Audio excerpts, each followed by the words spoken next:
warahmatullahi wabarakatuh. Perkenalkan, nama saya Farha Iza Dinila, NRP 59. Saya Dan, NRP 63. Pada kesempatan kali ini, kami akan mempresentasikan tentang analisis pengaruh krisis ekonomi global terhadap iklim investasi syariah.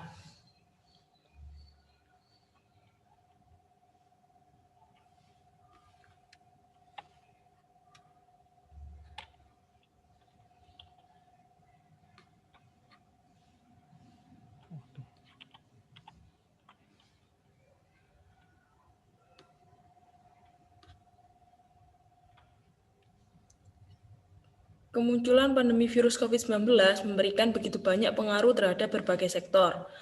Adapun salah satu sektor yang terdampak adalah sektor ekonomi.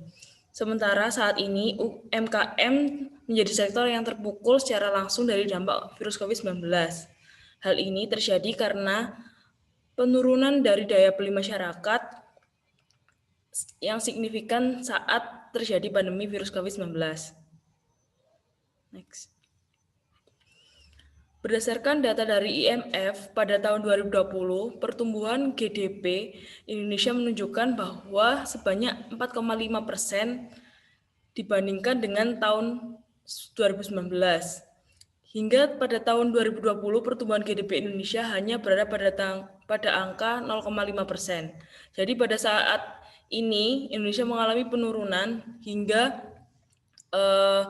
terjadi 4% penurunan GDP di Indonesia saat pandemi virus COVID-19.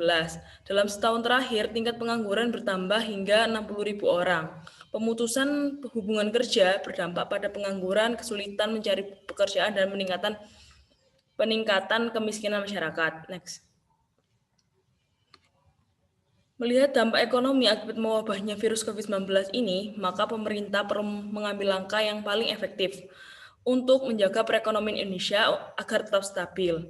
Sehingga hal ini bisa jadikan peluang sekaligus tantangan untuk pelaku ekonomi, khususnya ekonomi syariah, dalam mengambil peran dalam rangka membantu pemerintah dalam menstabilkan ekonomi Indonesia. Mengingat bahwa bisnis syariah saat ini telah berkembang dengan cukup baik dibandingkan tahun-tahun sebelumnya.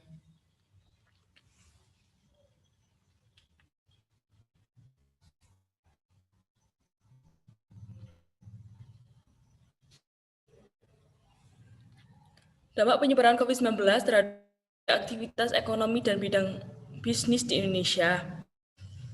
Dampak bawaan dari Cina yang terkait langsung dengan perekonomian Indonesia adalah yang mana Cina merupakan tujuan ekspor. Cina adalah negara tujuan utama ekspor Indonesia di tahun 2011. Penyebaran virus COVID-19 hingga ke 176 negara telah menambah ketidakpastian ekonomi global. Ketidakpastian tersebut meningkatkan tekanan terhadap perekonomian Indonesia seiring dengan banyaknya kasus infeksi COVID-19. Sejumlah organisasi kembali menurunkan proyeksi pertumbuhan ekonomi Indonesia tahun 2020. Sebagai contoh adalah Bank Indonesia pada 19 bulan 3 2020 kembali menurunkan proyeksi pertumbuhan ekonomi Indonesia versi mereka yang sebelumnya 5,4% menjadi 4,2 hingga 4,6%.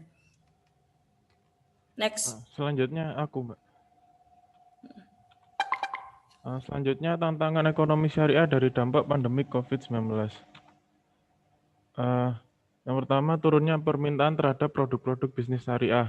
Yang pertama, tingkat kunjungan wisata asing dan wisata domestik merosot drastis. Tingkat okupansi hotel di Indonesia secara umum turun hingga 10-50%, termasuk tingkat okupansi hotel-hotel syariah. Lalu yang kedua, penurunan penjualan paket-paket wisata, termasuk wisata syariah. Biro-biro perjalanan umroh bahkan harus menanggung kerugian yang besar akibat pelarangan perjalanan umroh ke Mekah di Arab. Yang ketiga, penurunan aktivitas konsumsi masyarakat termasuk pada produk-produk makanan dan minuman halal, kosmetik halal, dan fashion muslim. Lalu yang keempat, perubahan ketenaga kerjaan yang terjadi karena berlakunya work from home atau WFH, pengurangan sebagian jam kerja atau dalam kasus terburuk, penghentian kerja sepenuhnya pada bisnis-bisnis syariah. Lalu strategi ekonomi syariah menghadapi tantangan dampak penyebaran pandemik COVID-19.